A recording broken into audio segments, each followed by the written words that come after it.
আমি পমফ্রেট মাছের চিল্লি করছি, আর কীভাবে করছি দেখে নিই।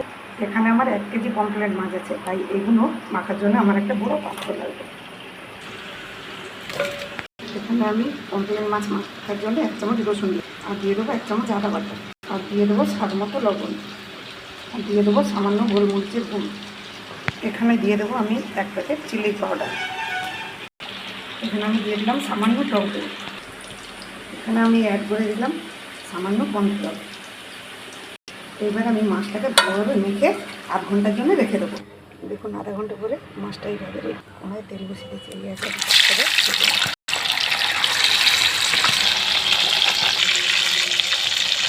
দেখুন মাছটা ভাজা হয়ে গেছে। এখন আমি একটা পাত্র থেকে